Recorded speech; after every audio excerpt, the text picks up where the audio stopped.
there was a minor discrepancy in one thing I said. Excuse me. I said something about how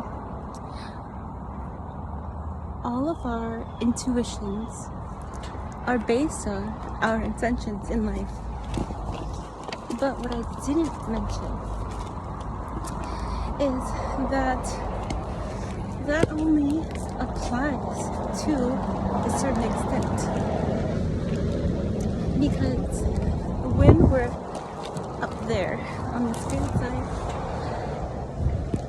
there is a destiny, a plan that we link up to, and it's in connection with the rest of everyone's destiny, in connection with the rest of everyone's plan. So it's not like someone's true intention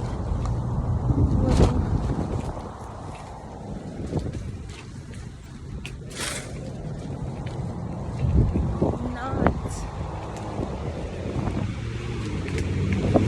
function mechanically in harmony with each other.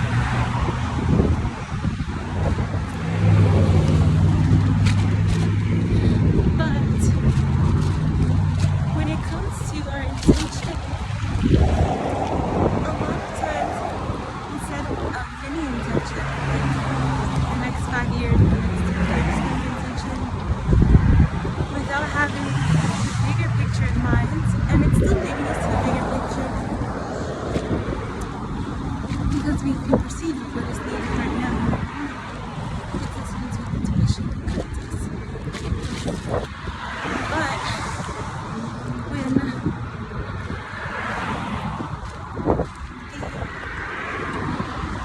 shifting around of your intention in moral regards, then that's when you start to be guided by, and I'll correct myself, by instead of your intuition, instead of your higher self, you'll be guided by the endarkened energy and spirits of the planet that you are inhabiting. And that will guide you instead of your intuition, and it starts to override your intuition because instead of listening to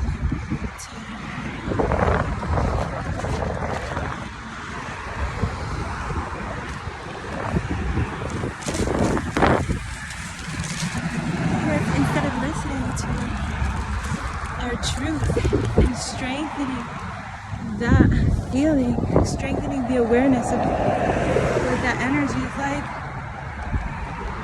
then we can default it to familiarity, what we're used to, which can be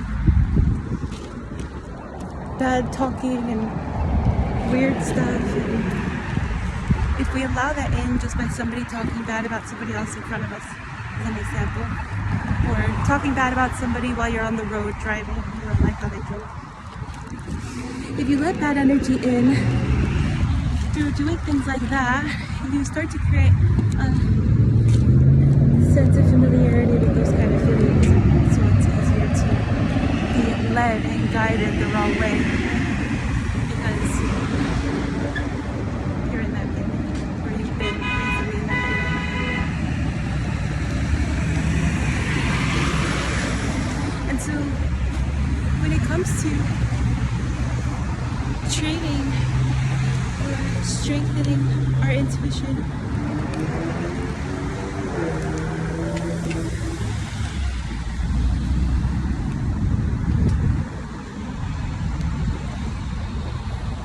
that doesn't only support our personal destiny, but it's also supporting everybody in harmony, supporting everybody in their destiny. So if you bump up against somebody and you push them onto another path while you are on your destiny path, then you're only pushing them onto their destiny path and off the wrong path. If you're being in your truth while you're listening to your heart, to your intuition, while you're listening to your truth.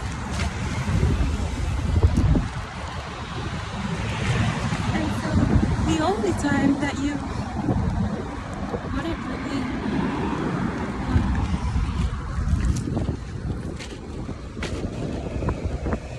to protect my energy for a second.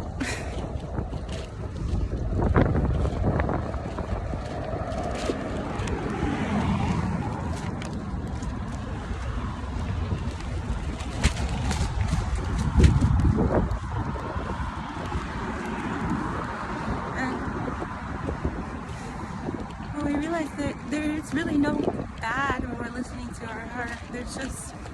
There can be discomfort, and there's difference, change, growth, shifting. But when there's pain, it's only for the good and the betterment of arriving to our path in an easier and better way. And so if somebody has an intuition that's guiding them differently, it's really the idea of a corrupt higher self is only that the darkness has gotten as far as reaching the higher self to affect it. But it's still not the higher self anymore. It's the endarkened energy that's connected to it that will animate through it. So it's not even necessarily always a collaboration, although it can be sometimes. And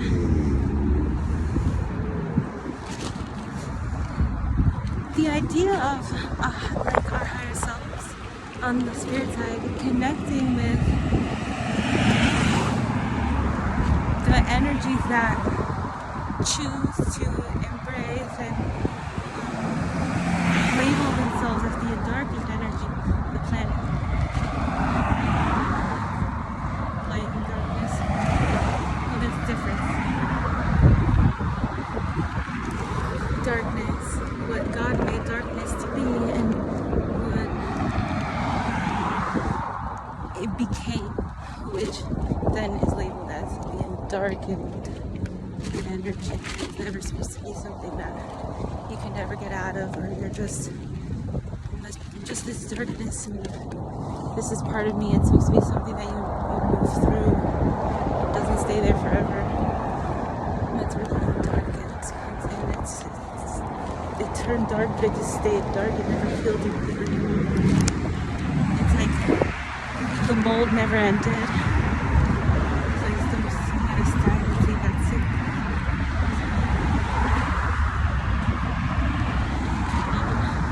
Like, because, when there's a renewal cycle, eventually what's left behind is what can grow. If there's anything left that can grow.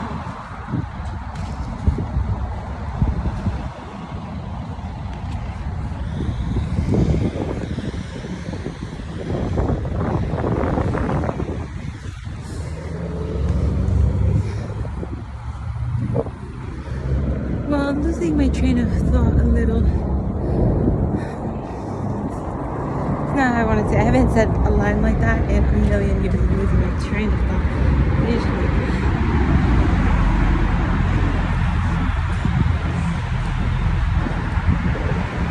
I understand that you walk through different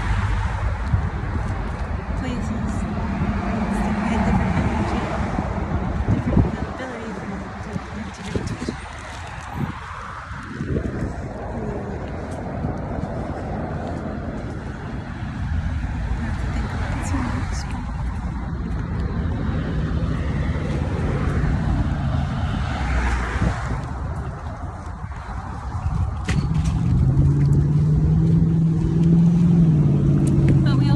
Consciousness, and that was the point. It's just we all are just,